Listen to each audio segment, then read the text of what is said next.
제가 굉장히 이제 애정하는 주제가 등가속도 직선 운동, 줄여서 소위 등가직이라고 부르는 주제입니다. 기본 공식 4종류가 이렇게 나오게 될 거고 4번식을 평균 속도에 관련된 공식이라고 얘기를 하는데, 이제 평균 속도 공식은 사실 이 쉽게 번호를 붙여서 한 번에 공식으로 묶어서 얘기하는 케이스도 있고, 아니면은 그냥 분리해서 철저히 1, 2, 3번씩과는 별개의 이제 대상으로 취급하는 방식이 있는데, 저는 일단 보시다시피 그냥 4번식으로 붙여서 얘기하는 거를 조금 더 선호하는 편입니다. 일단 물리가 이해의 대상이 되어야 하는 부분이 있고 암기의 대상이 되어야 하는 부분이 있는데, 이 공식 하나하나의 유도 과정이라든지 의미에 대해서는 꼭 당장 이해를 100% 완벽하게 하실 필요는 없어요. 어차피 문제를 공식을 일단 기본적으로 암기를 해 놓은 다음에 문제를 계속 풀어 나가다 보면 공식의 의미는 그 문제들이 가르쳐 줄 겁니다. 그래서 이제 누누이 하는 말인데, 이제 전교 1등 되시는 분들도 처음부터 그 참고서에 있는 모든 내용을 100% 다 이해해가지고 공부를 하시는 케이스가 거의 없거든요. 그러니까 일단은 그런 사람들일수록, 성과가 잘 나오는 사람들일수록 어떤 마인드 세팅이 되어 있냐면, 이거 일단은 내가 한 70% 정도 개념이 들어온 것 같으면 그 다음부터는 안 되는 것들은 일단 외우고 넘어간 상태에서 문제를 풀어보면서 이해를 조금 더 깊이 있게 해보자 라는 방식으로 보통 진행을 하는 게 이상적입니다. 그래서 특히 이 부분은 그런 마인드셋을 좀 가져주시는 거를 제가 권장을 드리겠고, 공식 4개가 있다고 할 때 이제 4개 각각의 이제 활용도를 한번 제가 평가를 해본다고 하면요, 이 등가직이라는 소위 말하는 물리에서 킬러급이 나올 만한 주제가, 역학에서 킬러급이 나올 만한 주제가 한 4개 정도 있다고 보시면 되는데, 그 중에 가장 첫 번째가 이제 등가속도 직선 운동에서 발생을 할 것이다 라고 생각을 하시면 돼요. 근데 이제 등가속도 직선 운동의 문제를 풀 때 문제 풀이 전략이 크게 이제 2개가 있다고 얘기를 하거든요. 하나가 관계식에 기반한 문제 풀이가 있고, 또 다른 하나가 이제 그래프에 기반한 문제 풀이가 있는데, 여기서 말하는 그래프는 참고로 이제 속도 시간 그래프를 말을 합니다. 일반적으로는 VT 그래프를 의미를 하는데, 둘 중에 이제 어떤 방식의 풀이를 선호하는지는 사람마다, 이제 학생들도 그렇지만 강사들도 스타일이 다 다르거든요. 저는 근데 개인적으로 그래프 풀이보다는 관계식 풀이를 조금 더 선호하는 편입니다. 그렇다고 이제 무조건 어떤 다른 사람의 틀에 맞춰서 내가 이 과목을 수련을 해야 된다, 이건 절대 아니고, 이제 풀이 방식은 여러 가지로 보여드리도록 하겠지만, 일단 나한테 혹시 둘 중에 뭐가 더 괜찮은 방법이 있으라고 생각을 하세요? 라고 물어본다면 누군가, 저는 그렇다면 대답을 이제 그래프보다는 그래도 난 관계식이 더 괜찮다고 생각한다, 이렇게 대답을 한다는 얘기죠. 관계식이라는 건 지금 써놓은 이제 4개씩에다가 추가적으로 물리에 있어서 가장 위대하다고 할 수 있는, 역사상 물리를 따라서 그냥 역사상 가장 위대한 공식이라고 할 수 있는 이거, R자 힘이 질량과 가속도의 곱으로 묘사가 된다라고 하는 요 공식 을 연계시켜서 보통 이제 관계식이라고 통칭해서 부르는데, 관계식에 기반한 문제풀이를 일단 저는 훨씬 더 선호할 거라는 거를 그래서 미리 못을 받고 가드리도록 할 것이고, 이 해당 관계식들이 쭉 나와 있을 때 개별 관계식들이 절대 다 평등하게 중요하다고는 할 수가 없거든요.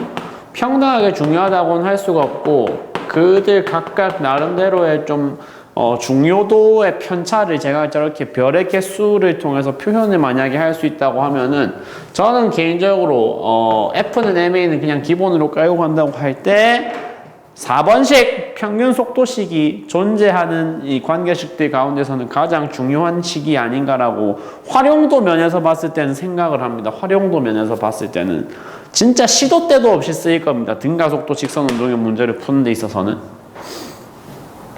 그러면 이제 4번식이 가장 중요하다는 전제를 깐다고 했을 때 보니까 가장 활용도 떨어지는 애가 2번식이죠. 2번식은 되게 이제 활용도가 제한이 많이 걸릴 거고, 이번에 고등학교 1학년이신 분들 같은 경우에는 기말고사 범위로 자연학과 운동이라는 걸 해보시면서 나름대로 이번 식을 조금 활용할 여지가 생길 수 있는 경우가 그 자연학과 운동 같은 케이스거든요. 어떤 전제약 깔렸을 때 얘가 원본은 그러니까 조금 활용도 확실히 떨어진다고 제가 얘기할 수밖에 없는데, 원본 활용도는 되게 저는 좀 낮춰서 보는 편인데, 그 좀 뭐라 해야 될까요? 가치가 떨어진다고 할 수 있는 원본의 공식에 비해서 좀 특수 조건이 한 개 깔렸을 때 V0함, 즉 초기 속도가 0이라는 조건이 깔렸다면, 초기 속도 0이라는 조건이 깔린다면은 그때는 활용도가 그럭저럭 올라가가지고 이번에 뭐 자유낙하 운동 같은 경우에도 내려온 낙하거리, 낙하 높이가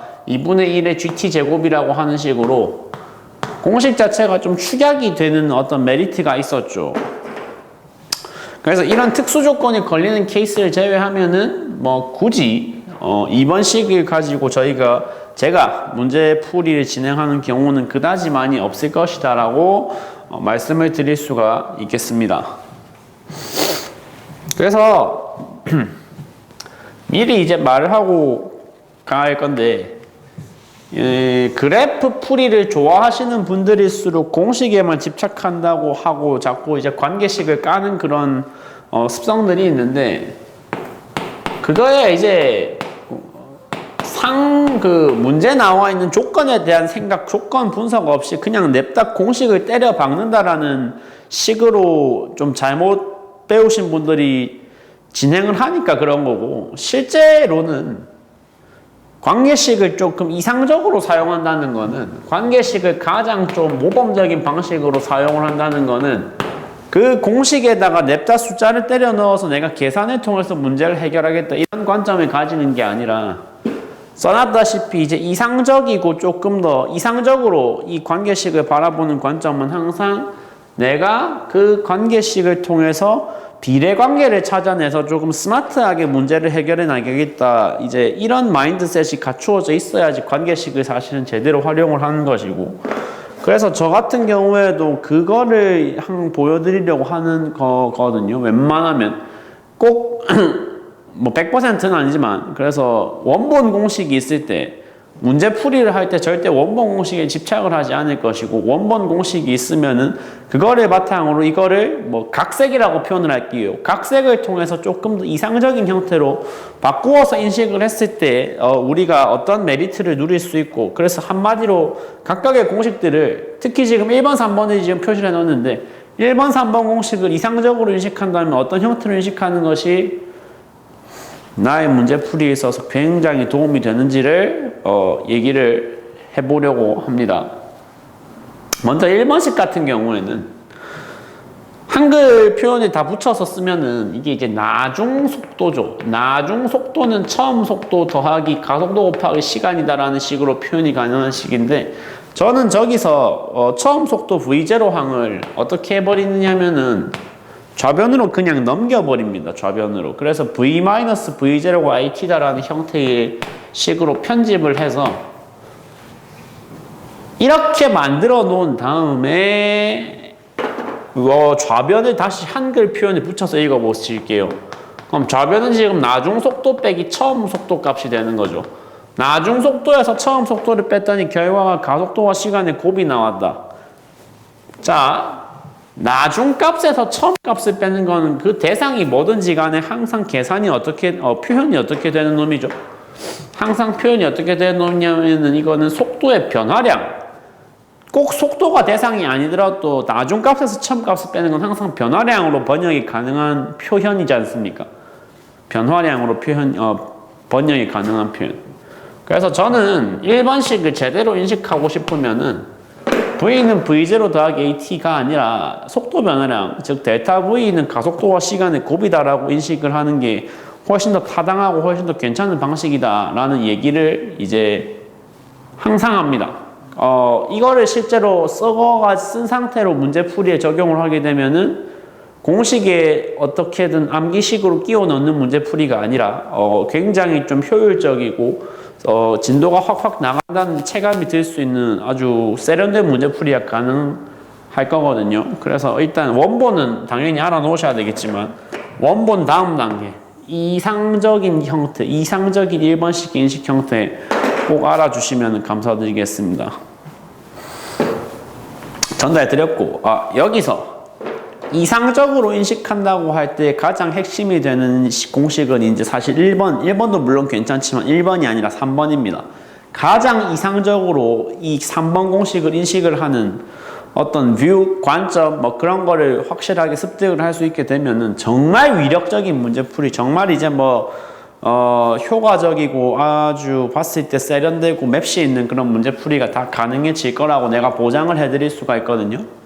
어떤 방식으로 인식을 하시면 되냐면 일단은 마찬가지입니다. 아까 나중값에서 처음값을 빼는 게 변화량이라 그랬죠. 나중값에서 처음값을 빼는 게. 그러면 여기 이것도 지금 속도 제곱 빼기 속도 제곱이 나와 있는데 저것도 생각을 해보기에 나중 속도의 제곱에서 처음 속도의 제곱을 뺀 거죠. 나중 속도의 제곱에서 처음 속도의 제곱을 뺀 거니까 내가 이걸로 이렇게 인식해도 되지 않습니까? 읽어봐야 돼요. 근데 이건 한번 써놓고 이거 내가 지금 뭐 표시한 거냐면 처음 속도 제곱의 변화량 표시한 거예요. 속도 제곱의 변화량. 뭐가 아니라는 거를 꼭 이제 명확히 하셔야 된다. 속도 제곱의 변화량이라는 표현과 명확히 구분해야 되는 거. 속도 변화량의 제곱, 즉 델타 V의 제곱과 저 델타의 V 제곱 완전히 다른 표기라는 걸 인식을 꼭 해주셔야 됩니다. 내가 쓰고자 하는 거는 뭐라고요? 속도 제곱의 변화량이지 절대 뭐가 아니다. 속도 변화량의 제곱이 아니다. 나 속도 제곱의 변화량 썼는다. 그럼 망해요. 그 문제 완전 처음부터 풀이가 잘못된 겁니다. 명확하게 인식하세요. 명확하게 인식하십시오. 3번식에서 이상적으로 보이고자 할 때 3번식에서 우리가 인식하고자 하는 우변의 형태는 뭐 해야 된다? 속도 제곱의 변화량이다. 안 끝났습니다. 근데 한 발 더 나아갑니다. 한 발 더 나아가서 일단 어차피 이제 우리가 당신들이 문제풀이를 진행하는 과정에서 보게 될 1단원에서의 대부분의 운동은 다 이 전제가 깔릴 거란 말이에요. 등가직. 줄임말이죠. 등가 속도 직선 운동이 원래 맞는 말이잖아요. 그러니까 가속도 값이 뭐 하다는 전제를 깔고서 대부분의 문제가 분명히 조건이 갖추어져 나올 것이다. 가속도가 일정하다는 전제가 분명히 깔려있는 상태의 문제들이 대부분 니들한테 제시가 될 거라고요. 근데 그러면 이렇게 생각해 봐도 되지 않나? 여기가 일정하다는 거 아니야? 이 공식에서 저 항에서 A 값이 일정하다는 거죠. 아니 근데 A 값이 일정하면 어차피 그 앞에 붙어있는 개수로 들어가 있는 자연수 2라는 애는 당연히 일정할 거 아니야. 당연히 일정하겠지. 변화가 없겠지. 그럼 생각 자체를 그냥 이렇게 해봐도 되지 않나? 괄호를 저렇게 때려가지고 괄호 안에 있는 2a라는 항 집단 전체가 변화 없이 일정한 값이다라고 나는 생각을 해봐도 당연히 되는 거잖아요. 그죠?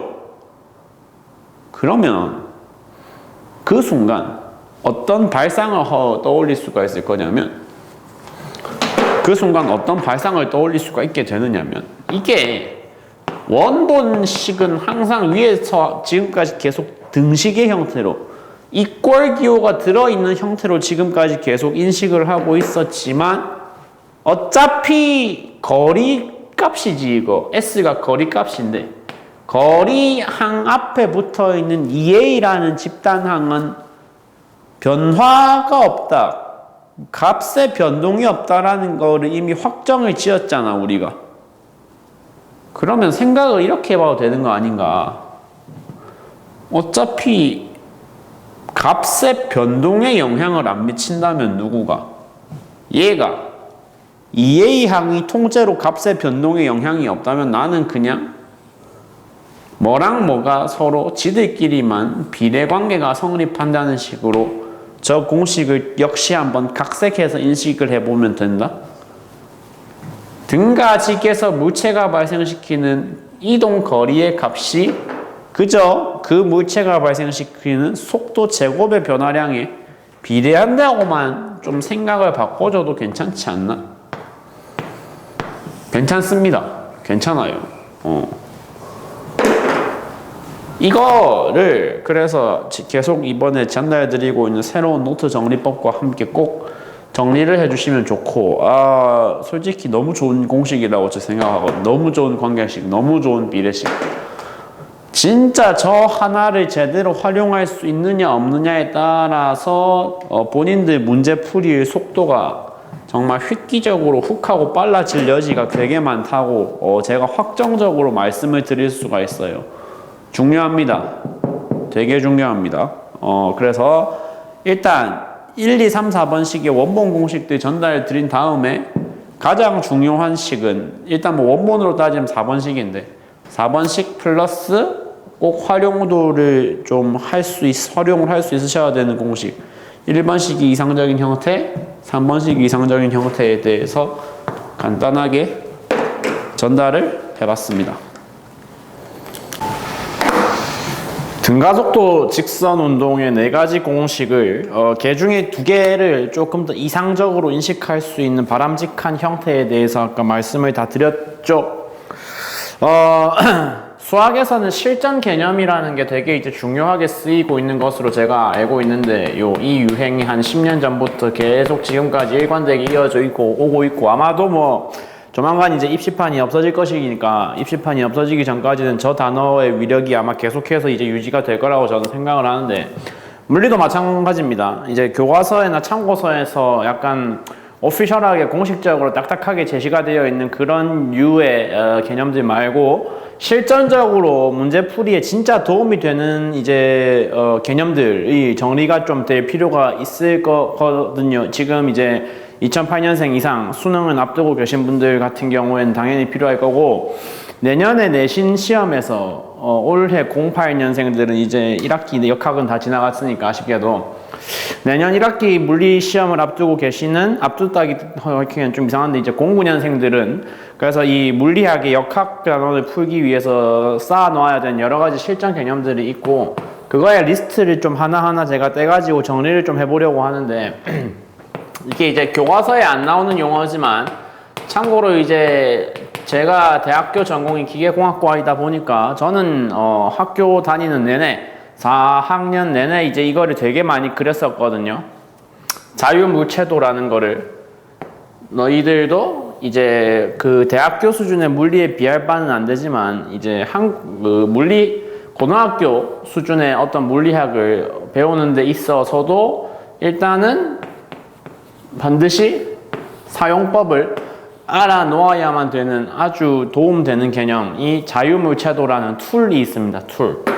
그냥 간단한 조건을 가정해보면 이런 건데요. 이렇게 1kg짜리와 2kg짜리 물체가 탁 붙어서 밀착된 채로 이제 존재하고 있는 물체가 있을 때 그 물체를 왼쪽에서 오른쪽으로 갔다가 15N의 힘으로 이제 밀었다고 가정을 해보면 이 집단 전체를 보통 개라는 단어로 표현을 하는데 개의 전체 질량이 현재 1kg, 2kg 합쳐서 3kg이 나오겠죠. 기초연산이죠. 그러니까 알짜임 15N이 가해졌을 때 그 15N의 알짜임을 3kg의 합성 질량이 받았으므로 그들 전체의 집단 가속도 참고로 저는 이렇게 만들어지는 가속도를 특별히 운동 가속도라고 이름을 붙여줍니다. 운동 가속도.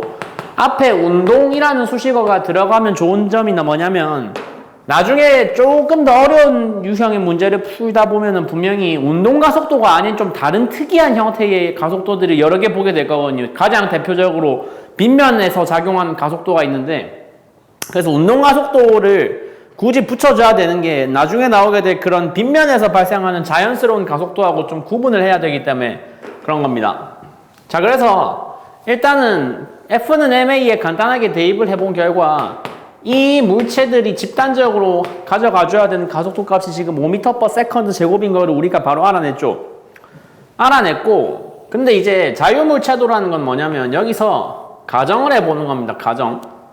뭐에 대한 가정을 해보는 거냐면 저 원래는 붙어 있어가지고 하나의 개를 이루고 있던 물체 2개가 있었는데 그 물체 2개가 이제 가정을 해보는 거예요. 분리가 되었다고 가정을 해봅니다. 진짜 실제로 분리가 되는 게 아니라 분리되었다고 가정을 해보았을 때 15N의 힘을 직접적으로 받고 있는 물체는 철저히 지금 누구만 받고 있죠? 1kg의 물체만 받고 있어요. 1kg의 물체만. 요런 단어, 아니죠, 요런 단어. 약간 이제 물리를 조금 더 잘 하고 싶으면은 사소한 거 하나하나에 대해서 좀 시비를 걸어보겠다, 뭐 그런 마인드를 가지고 계시면 좋은데, 여기서 살짝 불편함을 느껴야 됩니다. 불편충이 돼야 돼요. 뭐가 불편해 주셔야 되냐? 지금 이미 집단 질량을 알고 있고, 거기에 가해진 전체 R자임을 알고 있기 때문에, 저 두 물체가 함께 만들어야 되는 집단의 운동 가속도가 5m/s 제곱이라는 사실은 우리가 잘 알았습니다. 근데 그럼 여기 이 그림을 나는 지금 분명히 1kg 상자, 2kg 상자를 실제로 떼놓았다는 게 아니고 떼놓았다는 가정하에 이 그림을 지금 그려본 건데, 그러고 떼놓고 봤더니 뭔가 좀 이상하다는 거죠. 왜 2kg 상자는 아무런 힘을 받고 있지 않잖아. 아무런 힘을 받고 있지 않는데도 불구하고 너는 뭔데? 아까 결론이 바뀌면 안 되니까 가정이기 때문에 아까의 운동 상태가 계속 유지가 돼야 되거든요. 실제로 떼진 게 아니니까 이게 그림을 분리해서 그렸다고 할지라도 B는 어쨌거나 5m/s 제곱으로 반드시 운동을 하고 있어야 된다고 지금. 그럼 뭔가 이상하다는 거죠. 그럼 뭔가 이상하다. 뭐가 이상하냐? 너는 지금 직접 힘을 받고 있는 건 아무것도 없으면서 너는 뭔데 지금 이렇게 달리고 계세요? 라는 질문에 대해서 답이 나와야 되는데, 여기서 마침 또 이제 이거를 들어야 될 수강 대상이 되실 분들은 09년생 막 이제 1학기 기말 고1 과학 시험을 끝낸 사람들이니까 당연히 그거에 대해서는 듣고 계신 상태일 거란 말이에요. 알고 계신 상태일 거란 말이에요. 작용, 반작용이라는 매우 위대한 하나의 또 물리 법칙에 대해서 슬슬 이제 기호를 붙이지 않고 킬로그램으로만 얘기하려니까 조금 힘들어서 기호를 붙일게요. 그러니까 작용, 반작용이라는 건 어려운 게 아니라 이런 거죠. 지금 상자 B는 분명히 아무런 힘을 공격받고 있지 않습니다. 겉으로만 봤을 때는. 근데 사실 상자 A하고 붙어 있기 때문에 우리가 약간 일상적이고 상식적인 관점으로 접근하면 바로 대답을 할 수 있잖아. 아니지. 넌 A한테 밀린 거지. 넌 A한테 밀린 거야. A한테 밀린 건데 그 밀리면서 발생한 힘이 얼마야? 질량 2kg에 가속도 5m/s 제곱이니까 네가 상자 B가 상자 A로부터 밀리면서 받은 힘은 10N일 거야. 없는 게 아닌 거지. 아까 이제 떼고 난 직후에는 바로 표시가 안 된 것뿐이고 이제 표시를 해줬어. 이 실존하는 힘인 거죠. 실제 하는 힘인 것인데 여기에서 이 10N의 정체는 누가 누구에게라고 표현을 할 수 있는 힘이지 않습니까? 누가 누구에게? A가 B에게 가해준 힘이 10N이다라고 반드시 표현을 할 수가 있는 힘인데, 작용, 반작용이라는 건 간단하게 얘기하면 그런 겁니다. A가 B에게 가해준 10N이 있으면 방향까지 묘사를 해준다면 A가 B에게 가해준 플러스 10이 있으면 반드시 뭐가 있어야 된다? 주어와 목적어를 바꿔서 B가 A에게 가해준 크기가 같은데 방향이 반대인 힘이 반드시 같이 서술이 되어야 된다. 이거 두 개가 반드시 서로 페어를 이루어야 된다. 쌍을 이루어야 된다라는 그런 원리 원칙을 우리는 뭐라고 부른다.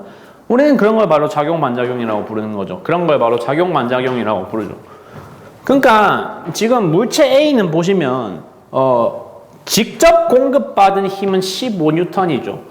직접 공급받은 게 15N인데 B하고의 상호작용에 의해서 거기서 깎인 힘이 10N인 거가 되는 거라고요. 그러면 결과적으로 너한테 남아야 되는, 너한테 떨어지게 될 R자 힘은 얼마인 거다. 그럼 결과적으로 나한테 떨어지게 될 R자 힘은 총량 얼마 중에, 총량 15 중에 딱 5 떨어진다. 깔끔하게 여기에 다시 붙여보면 15N의 R자 힘이 상자 A에 공급이 됐다 그러면은 그 15N의 R자 힘이 걔 중에 플러스 5N이 여기 꽂히는 거고 플러스 몇 N이 10N이 뒤에 있는 2kg짜리 상자 B에 꽂히는 것으로 해석을 해주면 정말 간단한 물체를 분해해서 보자는 정말 간단한 아이디어 하나로 이제 저 개의 운동이 완벽하게 합리적으로 다 설명이 된다는 사실을 우리가 알 수가 있다는 겁니다. 그래서 지금 말하면서 자연스럽게 두 번째 실전 개념을 말씀드렸는데, 그럼 보세요. 지금 결과적으로 R자 힘이 어디에 작용했어요? 개에 작용했죠. 개에 작용하는 R자 힘의 경우에는 반드시 그 개를 사실 굳이 자유물 채도를 안 그려도 됩니다. 나중에 익숙해지면 보자마자 판단할 수 있어요. 보자마자 15N이 공급이 됐으면 그 15N을 이 R자 힘이 이 개가 어떻게 나눠 먹겠구나. 개에 공급된 R자 힘은 그 개를 구성하고 있는 물체들 사이의 뭐에 따라서 물체 사이 질량비 따라서 반드시 분배를 해야 된다. 이거 되게 중요합니다. 엄청 중요합니다. 뭐라고 해야 될까요? 이제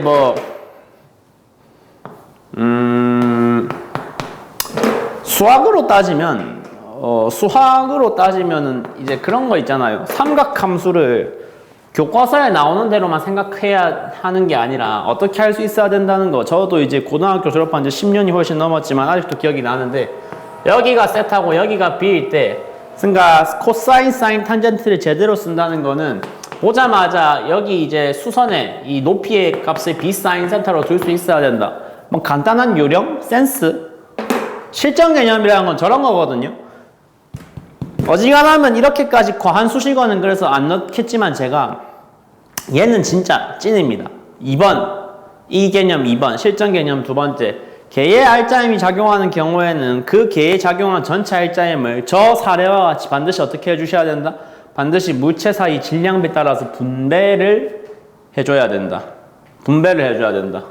너무 중요한 내용이거든요. 너무 중요한 내용이고, 사실 아무한 내가 앞에서 중요하다고 이렇게 강조를 해봤자 와닿지 않을 겁니다. 실제 문제풀이에 활용을 해봐야 그때부터 와닿게 되고 그때부터 자기게 될 겁니다. 일단 그 단계에 도달하기 전까지는 외워서라도 꼭 머리에 저장을 해 놓으세요. 개에 작용하는 날짜는 반드시 그 개를 구성하는 물체들 간의 뭐에 따라서 질량비에 따라서 분배를 해야 된다. 지금 사례 같은 경우에는 그림이 원체 간단하기 때문에 이해하기 쉽네 이렇게 되는 거거든요. 나중에 가보면 진짜 별의별 변수를 다 집어넣어서 아주 극한의 온몸 VTG를 통해서 만들어내는 그런 문제들을 마주하게 될 겁니다. 되게 희한하게 생긴 그림들을 마주하게 될 겁니다.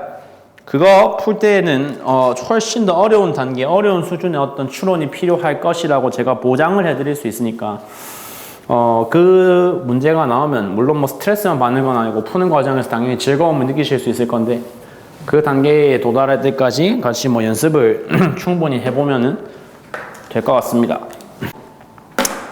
이제 그래서 앞선 단계에서 실전 개념 1, 2 개인적으로 되게 중요하다고 생각했던 두 가지 전달해 드렸고요.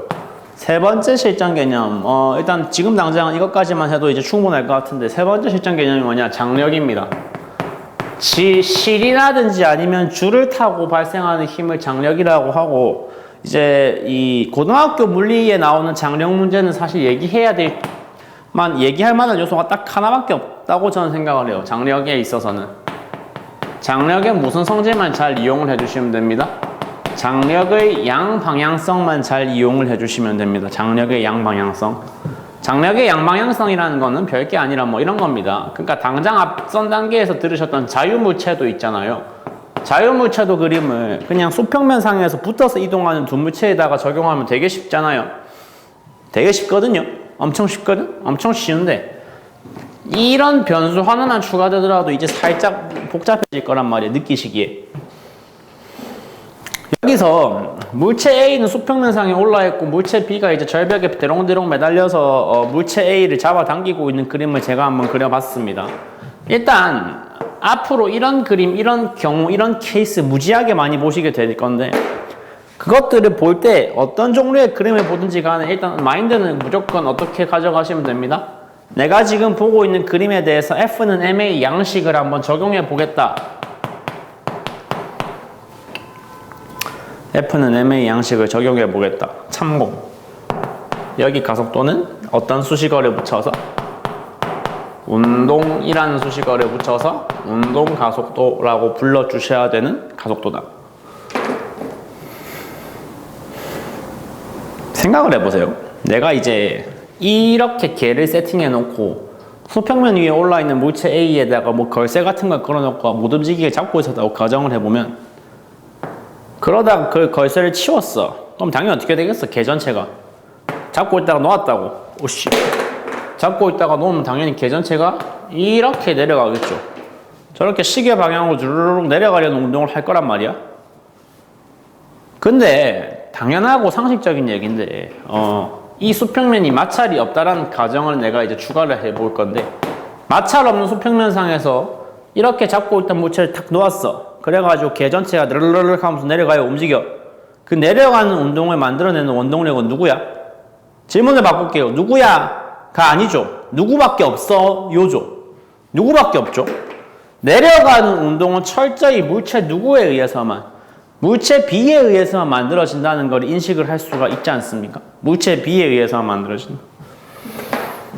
B에 누구죠, 근데? B에 작용하는 어떤 힘? B에 작용하는 이 공간은 당연히 지구상의 공간일 거니까 중력 가속도 값 G가 작용한다고 가정을 하면은 한마디로 저렇게 빨간색 경계선으로 표현해 놓은 이 집단, 이 개에 작용하는 유일한 알짜 힘은 현재 누구밖에 없는 조건이 완성됐다. 유일한 알짜 힘이 mg밖에 작용을 안 하는 조건이 바로 이제 눈에 띄면은 좋은 겁니다. 지금은. 알짜 힘 mg가 공급이 됐어요. 자, 그럼 F는 m의 양식을 적용해 봅시다. 알짜 힘 mg가 공급이 됐는데 그 알짜 힘 mg를 받아서 움직이는 집단 전체 질량이 얼마죠?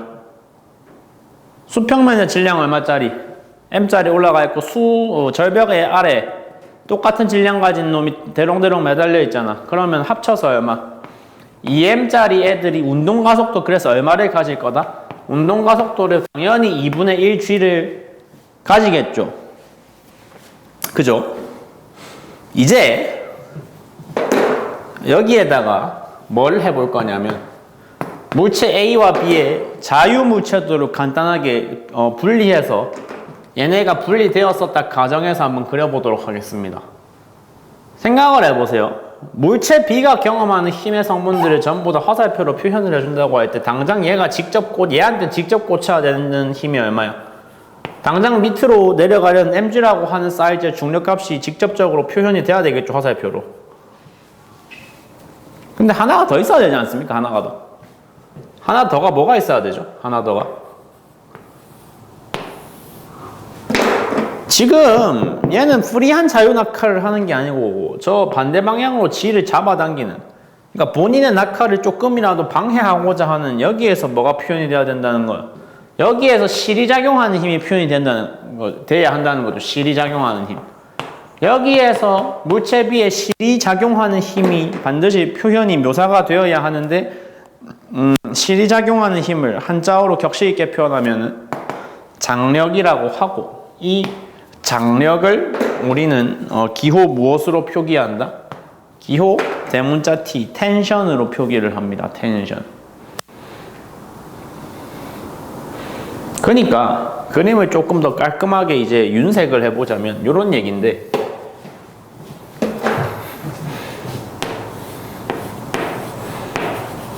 텐션이 지금 어디로 작용을 하고 있는 거라고요?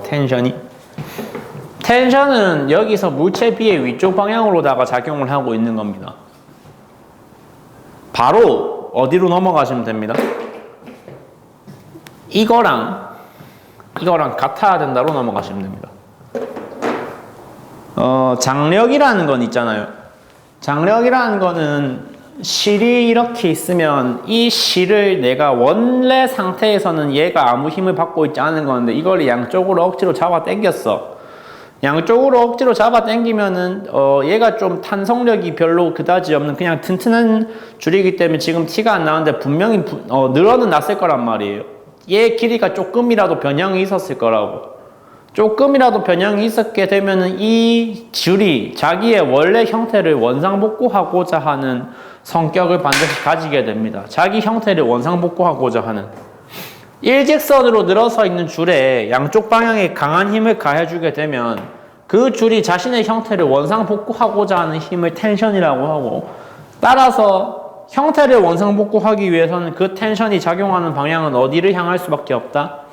그 줄의 중심 방향을 향해서 그 줄의 양 끝에서부터 똑같은 힘이 걸리는 식으로 힘이 작용을 하는 게 분명히 자연스러운 일일 거란 말입니다. 그러니까 단순한 예시는 이건데 그거를 조금 발전시키면 실을 어떻게 놓을 수 있다. 실을 이렇게 양쪽 물체에다가 90도까지는 아니더라도 아무튼 꺾어 놓은 형태로 작용하는 실을 배치를 해놓고서 그 텐션이 걸릴 때, 아, 그렇구나. 물체 B 쪽에 저 텐션이 걸렸으면 물체 A에도 뭐구나? 물체 E에도 텐션이 이렇게 걸려야 되는구나로 표현을 해줄 수가 있죠. 그래야지 말이 되죠, 사실. 그래야 말이 되죠. 그러니까 그럼 보세요. 지금 물체 B에다가 이렇게 밑으로 가는 mg와 위로 가는 t가 작용을 하고 있는데 아까 우리가 다 합의를 했다시피 이 개 전체의 운동 방향은 당연히 오른쪽으로 딸려 내려가는 방향일 거 아닙니까? 딸려 내려가는 방향. 그러니까 따라서 어느 쪽이 플러스 방향이라는 거예요, 지금. 아래로 내려가는 쪽을 운동 방향 플러스 방향으로 잡아주셔야 되는 거죠. 그렇게 되면 나는 이 물체 B에 작용하는 힘을 갖다가 뭘로 표현한다고 하면 F는 M의 양식에 집어넣는다고 하면은 mg라는 힘이 플러스 방향으로 있고 거기에 걔를 방해하는 텐션이 걸렸는데 근데 이 B 물체의 운동 가속도가 얼마여야 되는지 이미 내가 알아놨잖아. 운동 가속도가 얼마여야 된다. 운동 가속도가 너는 분명히 가속도 2분의 1g를 가지고 떨어지고 있어야 된다는 게 우리의 우리의 합의사항이었단 말이야. 우리가 이미 여기에는 동의했어. 즉 F는 M의 양식을 적는 데 있어서 나는 이미 뭐를 확인을 했어. R자 힘 mg-t가 작용하는 건 확인을 했는데 그로 인해서 이 물체가 경험하게 되는 질량과 운동 가속도의 곱, 즉 M과 A의 곱은 뭐의 곱이다? M과 2분의 1g의 곱이다라는 걸 내가 확인을 할 수가 있게 되는 거죠. 그럼 결과적으로 이 지금 물체에 작용한 텐션 값이 얼마다? mg고 그래서 여기에 2분의 1mg라고 하는 텐션이 걸렸으면 반드시 양방향성에 의해서 필연적으로 위에도 얼마 걸려야 된다? 위에도 2분의 1mg라는 텐션이 걸려야 되고 그래야지 설명이 된다. 그래야지 위의 물체, 위의 개, A 물체 역시도 운동가속도 얼마를 똑같이 가질 거다? 운동가속도 2분의 1g를 똑같이 가질 거라는 거를 우리가 확신을 해줄 수가 있을 겁니다. 이런 과정을 거쳐서 일단 실전 개념 1, 2, 3 실제로는 더 전달할 게 많기는 한데 일단 지금 당장은 이 정도 필수적인 거 알고 계시면 수능 특강 가장 앞쪽에 있는 문제들을 건드려 볼 여지는 생겨요. 건드려 볼 여지는 생기고 해설지를 읽어도 그 해설지를 독해할 수 있는 이제 단계는 된단 말이야. 생각보다 개념 별거 없습니다, 물리는. 이 개념의 분량이 되게 작고 대신에 그 얇은 개념의 분량을 전부 다 자신의 실제 문제풀이 연습으로 채워주시면 되거든요. 조만간 이제 문제풀이 영상도 다 타임스탬프 찍어서 문항별로 다 세분화해서 올릴 거니까 그것도 많은 시청해 주시면은 물리 점수가 빠른 단기간 내에 확 올라갈 수 있을 거라고 제가 보장을 드릴 수가 있습니다. 일단 그럼 오늘은 여기까지 할게요.